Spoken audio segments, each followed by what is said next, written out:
सभी को जय हिंद। आप सभी का स्वागत है आपके भरोसेमंद चैनल इसके जीके स्टडी पे। तो फ्रेंड्स, आज हम देखेंगे जो एनटीपीसी का आज एग्जाम हुआ है उसका सभी शिफ्ट का बारी बारी से सभी क्वेश्चंस को देखेंगे। तो चलिए बिना देर किए आज का प्रश्न स्टार्ट करते हैं। 2024 का G20 शिखर सम्मेलन किस देश में आयोजित किया गया है? तो इसका राइट आंसर आपको देना था 19वां G20 शिखर सम्मेलन 18 से 19 नवंबर 2024 तक ब्राजील के रियो डी जेनेरियो में हुआ। कहाँ? ब्राजील के रियो डी जेनेरियो में हुआ। समझे फ्रेंड्स? तो आपका राइट आंसर यही होता। समझे? तो चलिए अगला प्रश्न देखते हैं। इंकोसिस को एयरफोर्स ने कौन सा विमान दिया? तो इंकोसिस का फुल फॉर्म होता है Indian national centre for ocean serving and information system. तो कौन सा विमान दिया? आपको राइट आंसर देना था सुखोई C-17 ग्लोबल और हवा में तेल भरने वाला। ये आपका राइट आंसर होता। तो अगला प्रश्न देखते हैं। लिखित में से कौन योजना आयोग के पहले अध्यक्ष थे? तो इसका राइट आंसर आपको देना था प्रधानमंत्री जवाहरलाल नेहरू। तो चलिए अगला प्रश्न देखते हैं। भारतीय संविधान के किस अनुच्छेद के द्वारा संसद को यह अधिकार प्राप्त है कि वह नागरिकता से संबंधित कानून बना सकती है? तो इसका राइट आंसर आपको देना था अनुच्छेद 11, दैट मीन्स आर्टिकल 11। तो चलिए अगला प्रश्न देखते हैं। कुतुब मीनार किस शैली में बनवाया गया था? तो इसका राइट आंसर आपको देना था कुतुब मीनार को मुख्यतः इंडो इस्लामिक वास्तविक कला शैली में बनवाया गया था। ये आपका राइट आंसर होता। तो चलिए अगला प्रश्न देखते हैं। 5000 वर्ष पहले थार के मरुस्थल में कौन सी सभ्यता थी? तो इसका राइट आंसर आपको देना था सिंधु घाटी सभ्यता, दैट मीन्स हड़प्पा सभ्यता। तो चलिए अगला प्रश्न देखते हैं। झारखंड विधानसभा चुनाव 2024 में कौन सी पार्टी ने सरकार बनाई थी और कितनी सीट मिली है? तो इसका राइट आंसर आपको देना था झारखंड विधानसभा चुनाव 2024 में Jharkhand Mukti Morcha, that means JMM के नेतृत्व वाले महागठबंधन ने सरकार बनाई और इसको 34 सीट मिली थी। ये क्वेश्चंस रिपीटेड है फ्रेंड्स। समझे? तो चलिए अगला प्रश्न देखते हैं। पश्चिमी तटीय मैदान किसके बीच है? तो इसका राइट आंसर आपको देना था पश्चिमी घाट और अरब सागर के बीच स्थित है। यह मैदान उत्तर में गुजरात से लेकर दक्षिण में केरल तक फैला हुआ है। तो चलिए अगला प्रश्न देखते हैं। राष्ट्रीय दिवस पर मॉरिशस कौन सा नेवी का जहाज गया था? तो इसका राइट आंसर आपको देना था मॉरिशस के राष्ट्रीय दिवस 22 मार्च 2025 पर भारतीय नौसेना का जहाज INS इम्फाल गया था। कौन? INS इम्फाल। तो चलिए अगला प्रश्न देखते हैं। Breaking rocks and barriers memories of geologist and mountaineer पुस्तक किसके द्वारा लिखा गया है? तो इसका राइट आंसर आपको देना था सुदीप्ता सेनगुप्ता। तो चलिए अगला प्रश्न देखते हैं। PSC दैट मीन्स संघ लोक सेवा आयोग ने अपनी वार्षिक रिपोर्ट राष्ट्रपति को किस अनुच्छेद के तहत प्रस्तुत की? तो इसका राइट आंसर आपको देना था अनुच्छेद 323 के 2। समझे फ्रेंड्स? तो ये आपका राइट आंसर होता। तो चलिए अगला प्रश्न देखते हैं। हर्षवर्धन के शासन के दौरान किस चीनी यात्री ने भारत का दौरा किया? तो इसका राइट आंसर आपको देना था हेन त्यांसंग ने किया। तो अगला प्रश्न देखते हैं।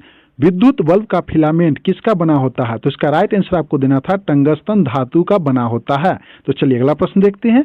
भारतीय संविधान का कौन सा अनुच्छेद धर्म के प्रचार प्रसार के अधिकार से संबंधित है? तो इसका राइट आंसर आपको देना था अनुच्छेद 25। तो चलिए अगला प्रश्न देखते हैं। यूरोपीय पॉलिटिकल कम्युनिटी समिट 2025 का कौन सा संस्करण था? तो इसका राइट आंसर आपको देना था 2025 का छठा संस्करण था। कौन? 2025 का छठा संस्करण था जो 16 मई 2025 को अल्बानिया की राजधानी तिराना में आयोजित हुआ था।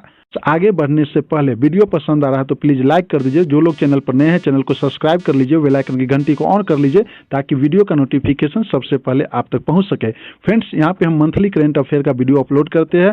सबका प्लेलिस्ट अलग अलग बना हुआ है। प्लीज आप एक बार देखिए, आपको हर एग्जाम में काफी फायदा मिलेगा। तो चलिए बिना देर के अगला प्रश्न देखते हैं। 2025 में सबसे छोटा DNA किस में खोजा गया था? तो इसका राइट आंसर आपको देना है 2025 में सबसे छोटा DNA डेनिसोवन प्रजाति के ड्रैगन मैन की हर्बिन खोपड़ी के दांतों पर जमा कैल्सिफाइड डेंटल पालक से खोजा गया। जो फ्रेंड्स, ये आपका राइट आंसर होता। तो चलिए अगला प्रश्न देखते हैं। डच ने कोरोमंडल तट पर पुलकित में अपना पहला टेक्सटाइल कारखाना कब स्थापित किया? तो इसका राइट आंसर आपको देना था 1610 में। तो चलिए अगला प्रश्न देखते हैं। इनमें से कौन रोपण फसल का उदाहरण है? तो इसका राइट आंसर आपको देना था रोपण फसल का उदाहरण चाय है। तो आपका राइट आंसर टी देना था, चाय। तो चलिए अगला प्रश्न देखते हैं। वंदना कटारिया जिन्होंने हाल ही में अपनी सेनावृत्ति की घोषणा की है किस खेल से जुड़ी है? तो इसका राइट आंसर आपको देना था हॉकी। तो चलिए अगला प्रश्न देखते हैं। शुंग वंश के बाद कौन सा वंश आया था? तो इसका राइट आंसर आपको देना था के बाद कन्नौ वंश का शासन आया था। तो अगला प्रश्न देखते हैं, कौन सी नदी बेसिन जनसंख्या से सर्वाधिक प्रभावित है? तो इसका राइट आंसर आपको देना था गंगा नदी। बेसिन दुनिया का सबसे अधिक आबादी वाली नदी बेसिन है। समझे फ्रेंड्स? तो इसका राइट आंसर ये हो जाता। तो चलिए अगला प्रश्न देखते हैं, किस राज्य ने प्रतिष्ठित star of governance Scotch award 2024 का एग्रीकल्चर जीता है? तो इसका राइट आंसर आपको देना था महाराष्ट्र। अगला प्रश्न देखते हैं, ग्राम पंचायत में किसका चुनाव नहीं होता है? तो इसका राइट आंसर आपको देना था ग्राम पंचायत में ग्राम सचिव का चुनाव नहीं होता है। तो चलिए अगला प्रश्न देखते हैं, म्यांमार के मंडाले जेल में किस भारतीय क्रांतिकारी को रखा गया था? इसका राइट आंसर आपको देना था बाल गंगाधर तिलक को रखा गया था। तो चलिए अगला प्रश्न देखते हैं, विद्रोह में कौन सी जनजाति ने भाग लिया था? तो इसका राइट आंसर आपको देना था चुआर विद्रोह के मुख्य रूप से भूमिज भूमिज जनजाति ने भाग लिया था। तो इसका राइट आंसर आपको देना था भूमिज। तो चलिए अगला प्रश्न देखते हैं, 2011 के जनगणना के अनुसार निम्नलिखित में से किस राज्य में अनुसूचित जनजाति की जनसंख्या शून्य है? तो इसका राइट आंसर आपको देना था पंजाब। तो चलिए अगला प्रश्न देखते हैं, ब्रिटिश काल में कौन सी भू राजस्व व्यवस्था में फसल का एक हिस्सा संपत्ति के रूप में देना होता था? तो इसका राइट आंसर आपको देना था महलवारी व्यवस्था। तो इस पर आधारित पॉइंट को देखते हैं, ब्रिटिश काल में भू राजस्व व्यवस्था में महलवारी व्यवस्था में फसल का एक हिस्सा संपत्ति के रूप में देना होता था। इस व्यवस्था में किसानों को अपनी उपज का निश्चित भाग सरकार को देना पड़ता था। तो चलिए अगला प्रश्न देखते हैं, महाराष्ट्र चुनाव से संबंधित इनमें से कौन सा कथन सही है? तो 4 ऑप्शंस दिया गया था आपको, तो आपको कौन कौन सा आंसर सही होता? तो इसमें ऑप्शंस नंबर 1 और ऑप्शंस नंबर 3। तो ऑप्शंस नंबर 1 में क्या है, बीजेपी ने 100 से ज्यादा सीट लाई, ये बात सही है। दूसरा नंबर गलत था। तीसरा नंबर सही है, मगहरी ने जीत हासिल किया, ये बात सही है। चौथा नंबर भी गलत है। तो जिस ऑप्शंस में 1 और 3 रहा होगा वो आपका राइट आंसर होता। तो चलिए अगला प्रश्न देखते हैं, dream count novel book written by whom किसके द्वारा लिखा गया था? तो इसका राइट आंसर आपको देना था चिमामांडा नगोची अदिची के द्वारा लिखा गया था। तो चलिए अगला प्रश्न देखते हैं, स्टार्टअप इंडिया किस मंत्रालय ने लॉन्च किया? तो इसका राइट आंसर आपको देना था वाणिज्य और उद्योग मंत्रालय के अंतर्गत आती है।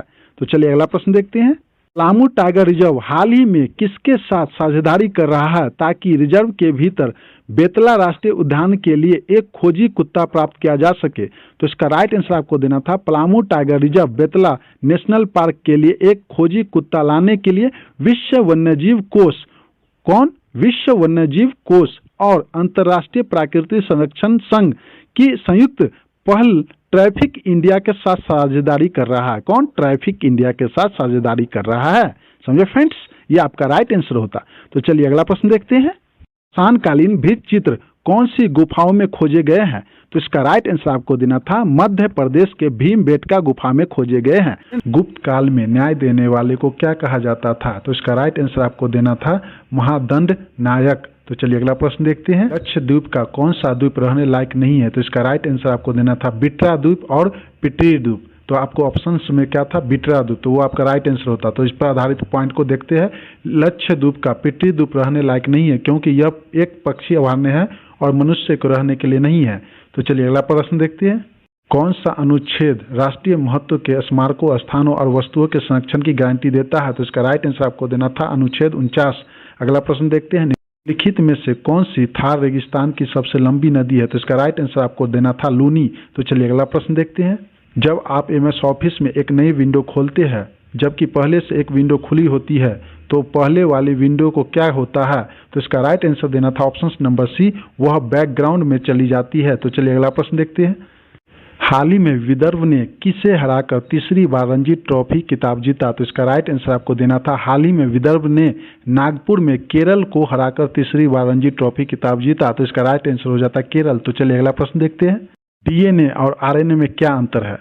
फ्रेंड्स वहाँ पे आपको क्या ऑप्शंस में आया होगा वो आप पे डिपेंड करता है, लेकिन मैं बता रहा हूँ ये भी सही है, समझे, लेकिन ये ऑप्शंस के ऊपर डिपेंड करता था। तो चलिए देखते हैं, डीएनए एक डबल हेलिक्स संरचना वाले अणु है जो आनुवांशिक जानकारी को संग्रहित करता है, जबकि आरएनए एक एकल हेलिक्स संरचना वाला अणु है जो प्रोटीन संश्लेषण में मदद करता है। तो चलिए अगला प्रश्न देखते हैं, भारतीय संविधान का अनुच्छेद 4 किससे संबंधित है? तो इसका राइट आंसर आपको देना था भारतीय संविधान के अनुच्छेद 4 का अर्थ है कि राज्य की सीमाओं में परिवर्तन या नए राज्यों का निर्माण जब संसद द्वारा किया जाता है तो इसमें औपचारिक संवैधानिक संशोधन प्रक्रिया की आवश्यकता के बिना भी संविधान में संयोजन शामिल हो सकता है। तो चलिए अगला प्रश्न देखते हैं, प्रधानमंत्री के बाद मंत्रिपरिषद में पदानुक्रम के अनुसार निम्न में से कौन आता है? तो इसका राइट आंसर आपको देना था कैबिनेट मंत्री, ऑप्शन नंबर बी। तो चलिए अगला प्रश्न देखते हैं।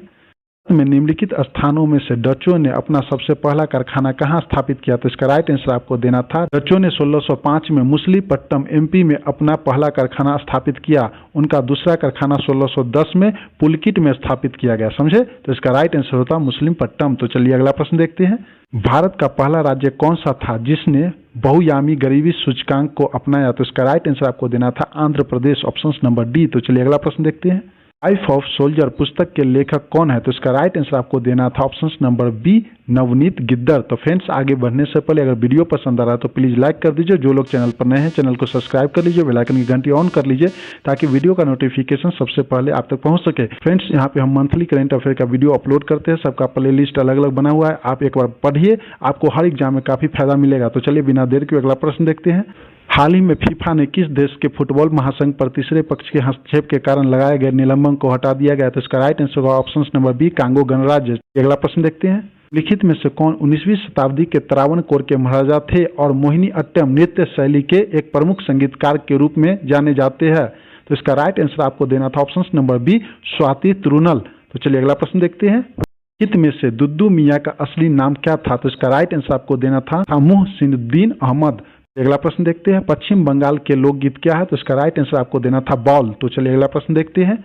किसी भी टेक्स्ट को कट करने की शॉर्टकट कुंजी क्या है? तो इसका राइट आंसर आपको देना था Ctrl+X। तो चलिए अगला प्रश्न देखते हैं। The rising north east investor summit 2025 कहाँ आयोजित किया गया था? तो इसका राइट आंसर होगा नई दिल्ली। तो चलिए अगला प्रश्न देखते हैं। भारत का सबसे गरीबी राज्य कौन है? तो इसका राइट आंसर आपको देना था बिहार। नीति आयोग के रिपोर्ट के अनुसार बिहार की 51.91% आबादी गरीबी रेखा से नीचे जीवन यापन करती है। तो इसका राइट आंसर आपको देना था बिहार। तो चलिए अगला प्रश्न देखते हैं। शुंग वंश का अंतिम राजा कौन था? तो इसका राइट आंसर आपको देना था देवभूति। अगला प्रश्न देखते हैं। काला पानी का विवाद डैश और डैश के बीच है? तो इसका राइट आंसर देना था भारत और नेपाल के बीच काला पानी का विवाद है। तो फ्रेंड्स, मुझे जितने भी प्रश्न मिले मैं आपको अच्छे से एक एक करके समझा दिया। प्रश्न को ध्यानपूर्वक पढ़ लीजिए, आपको अगले एग्जाम में काफी फायदा मिलेगा। तो फ्रेंड्स, वीडियो पसंद आया तो प्लीज एक लाइक कर दीजिए और जो लोग चैनल पर नए हैं चैनल को सब्सक्राइब कर लीजिए, बेल आइकन की घंटी को ऑन कर लीजिए ताकि वीडियो का नोटिफिकेशन सबसे पहले आप तक पहुंच सके। तो चलिए मिलते हैं नेक्स्ट वीडियो में नए क्वेश्चंस के साथ। जय हिंद, जय भारत।